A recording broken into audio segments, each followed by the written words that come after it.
नमस्कार साथियों, मेरा नाम है आर के सिंह। संस्कृति आईएएस के यूट्यूब चैनल पर आप सभी का स्वागत है। आज के एपिसोड में हम जिस विषय की चर्चा करने वाले हैं उस विषय का जो संबंध है कहीं ना कहीं हम भारतीयों से और कनाडा से है। एक न्यूज आ रही है जिसमें ये कहा जा रहा है कि कनाडा में अब भारतीयों की है नो एंट्री। ऐसा क्यों कहा जा रहा है? तो कनाडा के कड़े जो इमिग्रेशन नियम लागू हुए हैं उस कारण से ऐसी बात कही जा रही है। और अब ये भी कहा जा रहा है कि जो जॉब ऑफर है उसकी जो अहमियत है अब जीरो हो जाएगी। भारतीयों के लिए कई सारी मुश्किलें बढ़ने वाली हैं। इस कारण से ये जो मुद्दा है ये खास तौर पे चर्चा में है। तो देखेंगे कि आखिर मसला क्या है, क्यों चर्चा में है, इसके महत्वपूर्ण बिंदु कौन से हैं। इसके अलावा जो कनाडा सरकार है जो ये नई इमिग्रेशन पॉलिसी लाई है इस पर उसका क्या कहना है और इस नए नियम के क्या खास प्रावधान है, इसमें कौन से बदलाव हुए हैं, किन लोगों के ऊपर इस बदलाव का असर होगा और इसके अलावा कनाडा में जो एक्सप्रेस एंट्री इमिग्रेशन सिस्टम है आखिर वो क्या है। तो इन सभी बिंदुओं की चर्चा करेंगे। इसके साथ ही कनाडा के बारे में भी देखेंगे कि इसकी भौगोलिक स्थिति क्या है और इससे जुड़े हुए जो भी अहम पहलू होंगे उन पर भी संक्षिप्त रूप से हम बात करेंगे।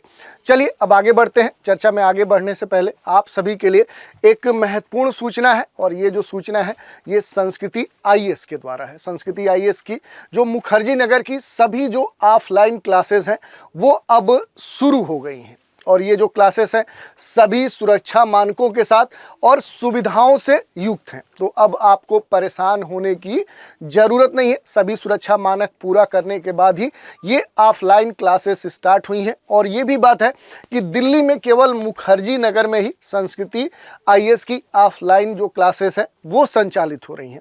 इसके अलावा दूसरी बड़ी न्यूज है, 9 वर्ष के उपलक्ष्य पे संस्कृति आईएएस एक बड़ा ऑनलाइन कोर्स पर डिस्काउंट प्रदान कर रहा है। ये जो डिस्काउंट है अप टू 75% है, 75% तक है। लेकिन इसके लिए डेडलाइन है। ये कब तक ऑफर वैलिड है? तो 2 जनवरी 2025 तक।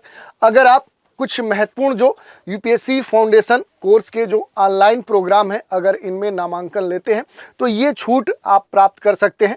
ये जो कोर्स है जिसमें पहला जो प्रोग्राम है वो है जीएस ओनली यानी जनरल स्टडीज सामान्य अध्ययन के कोर्स में अगर आप रजिस्ट्रेशन करवाते हैं तो ये जो कोर्स है आपको केवल 55,000 में मिलेगा।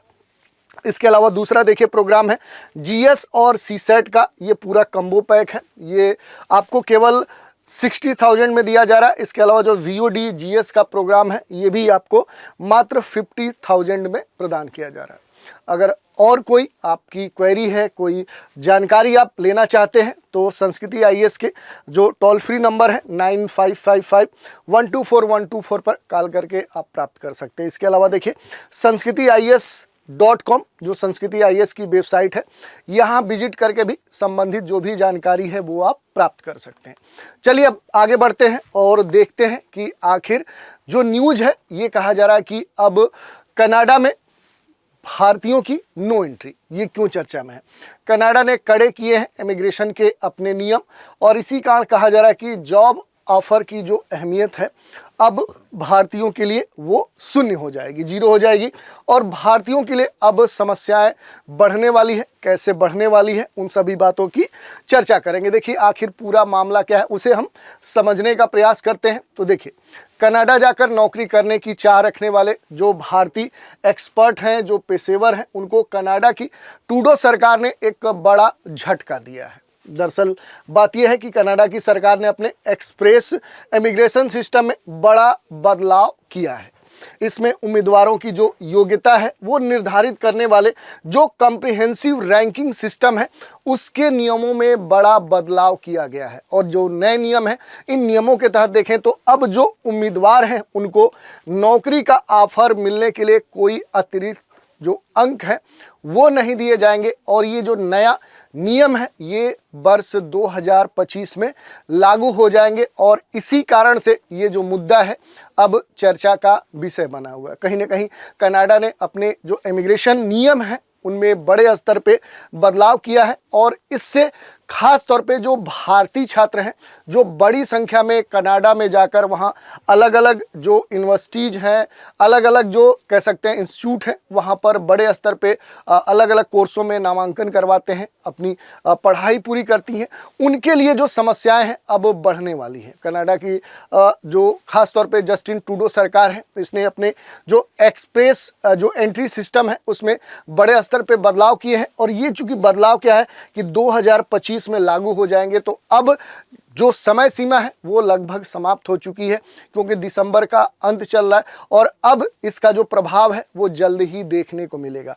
इन बदलावों के तहत देखें तो जो नौकरियों का ऑफर है, उन ऑफर होने पर जो उम्मीदवारों के अतिरिक्त अंक प्राप्त होते थे अब वो नहीं दिए जाएंगे। और कनाडा सरकार का ये भी कहना है कि ये जो कदम वहाँ की सरकार उठा रही है वो खास तौर पे जो धोखाधड़ी है, ऐसे धोखाधड़ी के जो मामले हैं उनको रोकने के लिए कर रही है। इसके अलावा जो अवैध खरीद बिक्री है, जो लेबल मार्केट इम्पैक्ट असेसमेंट है, उस पर कंट्रोल करने के लिए इस उद्देश्य से खास तौर पे यहाँ की जो सरकार है उसने ये कदम उठाया। इसके अलावा देखिए जो अवैध जो आवर्जन है उसको रोकने के लिए, खास तौर पे उस उद्देश्य को प्राप्त करने के लिए कनाडा की सरकार ने इस तरह की पॉलिसी, इस तरह के जो नए नियम हैं उनको लागू किया है। कनाडा सरकार का ये कहना है कि ये जो बदलाव है ये अस्थाई नहीं है, बल्कि क्या है, अस्थाई तौर पे किए गए हैं, और इसका उद्देश्य यही है कि फर्जी तरीके से जो कनाडा है, कनाडा आने वाले जो लोग हैं उनको रोकना है। धोखाधड़ी वाले जो आवर्जन है, उन जो पद्धति एक सिस्टम बन गया है और उस पद्धति उस सिस्टम को रोकना है, उस पर अंकुश लगाना है। यही नहीं, कनाडा के आवर्जन जो मंत्री मार्क मिलर हैं उनका ये कहना है कि हम धोखाधड़ी वाले जो आवर्जन है, जो आगमन है, उन पर रोक लगाकर जो स्किल कार्यबल है उसको कनाडा आने के लिए प्रोत्साहित कर रहे हैं। दूसरी बात, इसका क्या होगा कि हमारे देश की जो अर्थव्यवस्था है, जो इकोनॉमी है, वो पहले से बेहतर होगी इस नए नियम के द्वारा। तो ये बात कही जा रही है। जो आवर्जन है, इमिग्रेशन है, इससे हमेशा ही कनाडा की सफलता का अहम हिस्सा माना गया है। और देखें तो इनका ये कहना है कि हम आगे भी जो टैलेंटेड पेशेवर हैं उनको कनाडा में लाना पसंद करेंगे, इसीलिए कि इनका जो योगदान है कहीं ना कहीं कनाडा की जो अर्थव्यवस्था है उसमें एक महत्वपूर्ण योगदान है।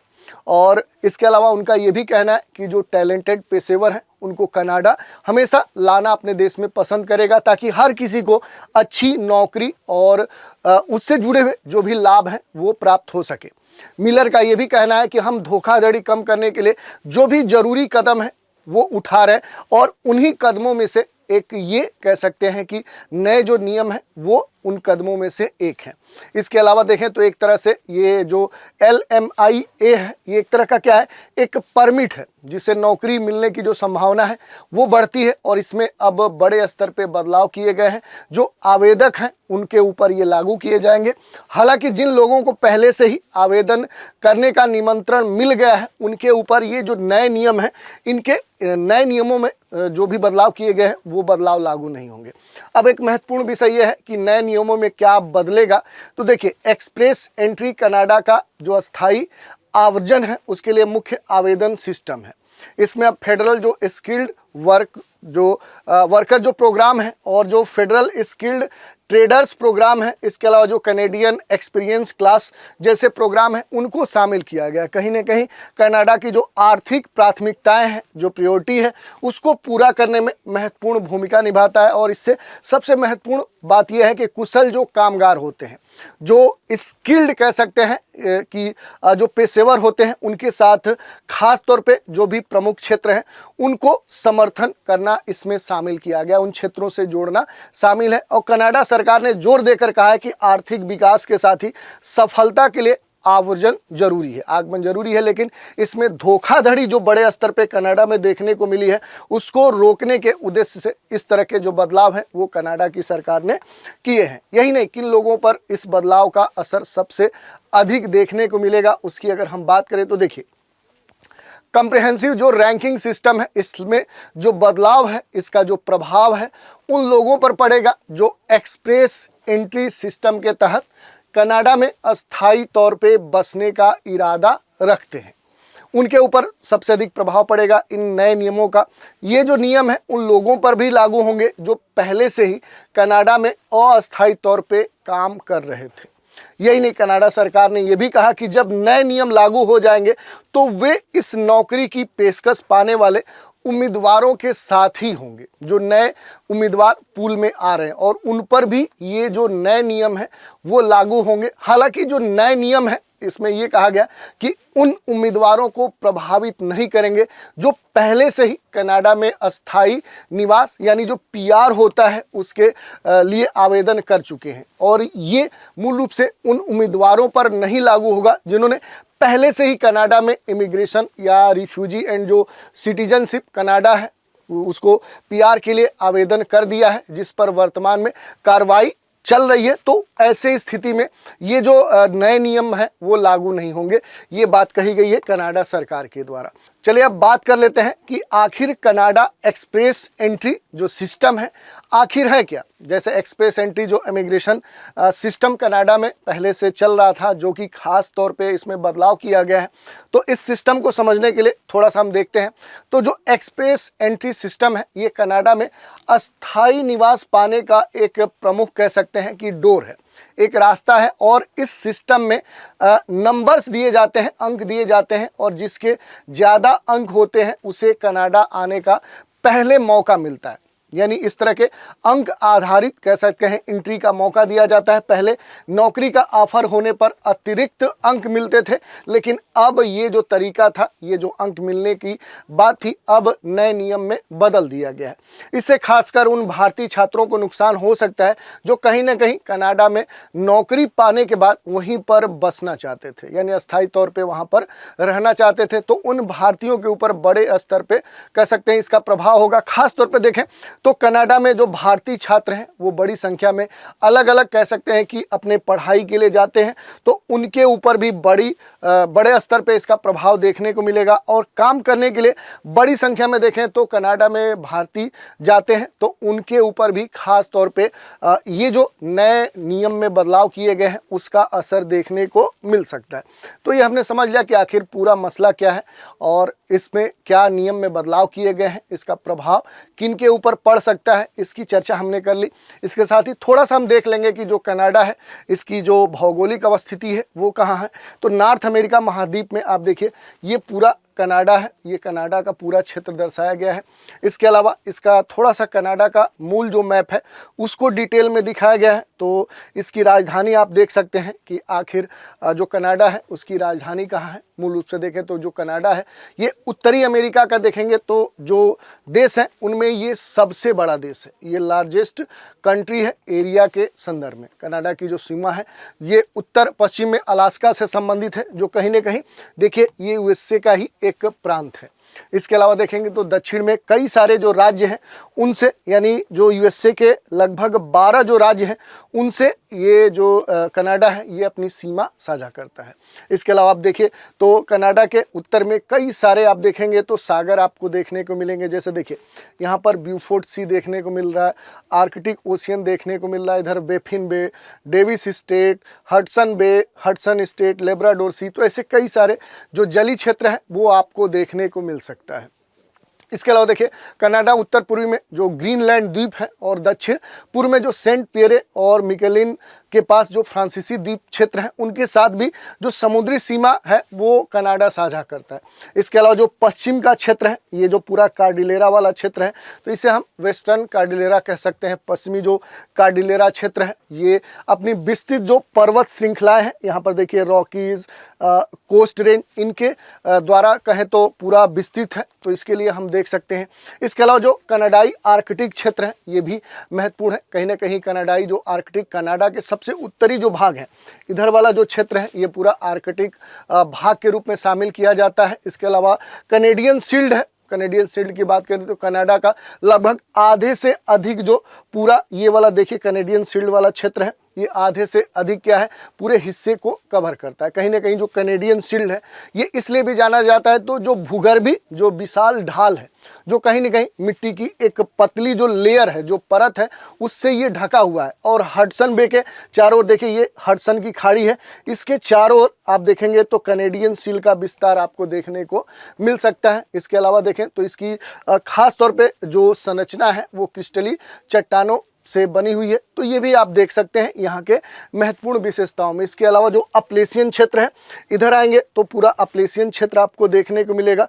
तो ये कैनेडियन शील्ड है, उसके बाद अपलेशियन जो रीजन है वो आपको देखने को मिलेगा। ये जो क्षेत्र है कहीं ना कहीं जो क्यूबेक प्रांत है उस और अटलांटिक जो कनाडा है उसके कुछ हिस्से यहाँ पर शामिल किए जाते हैं, तो ये आप यहाँ पर देख सकते हैं। इसके अलावा न्यू फाउंडलैंड द्वीप यहाँ की महत्वपूर्ण अवस्थिति है। इसके अलावा आप देखेंगे तो बहुत सारी जो ये पूरा झील वाला जो प्रदेश है ये कहीं ना कहीं कनाडा के साथ जुड़ा हुआ है। और यहाँ पर दोनों देशों के बीच में आप देखेंगे तो अधिकांश जो ग्रेट लेक्स हैं वो कॉमन है, तो ये मीठे जल की झीलें हैं, तो इस कारण से भी देखें तो ये हमारे लिए महत्वपूर्ण हो जाती है। आज की चर्चा पर आधारित एक प्रश्न भी देख लेते हैं। तो प्रश्न है, कनाडा की राजधानी कनाडा के किस भाग में अवस्थित है? पूर्वी भाग, पश्चिमी भाग, उत्तरी भाग और दक्षिणी भाग। तो ये प्रश्न हमने देख लिया और ये भी चर्चा कर लिया कि आखिर मुद्दा क्या है जिसके कारण से ये कहा जा रहा है कि अब भारतीयों की कनाडा में होगी नो एंट्री। ये पूरा मसला क्या था और किस संदर्भ में कहा गया है। इसके जो कनाडा ने नए अपने इमिग्रेशन जो पॉलिसी है उसमें बदलाव किए हैं, क्या बदलाव किए हैं, उन बदलावों का किसके ऊपर असर होगा और उससे जुड़े जो भी पहलू थे उन पर भी हमने बात की। तो आज के एपिसोड में इतना ही। अगले एपिसोड में एक नए कार्यक्रम के साथ फिर मिलेंगे, तो आप सभी हमारे साथ बने रहें। इसके लिए धन्यवाद।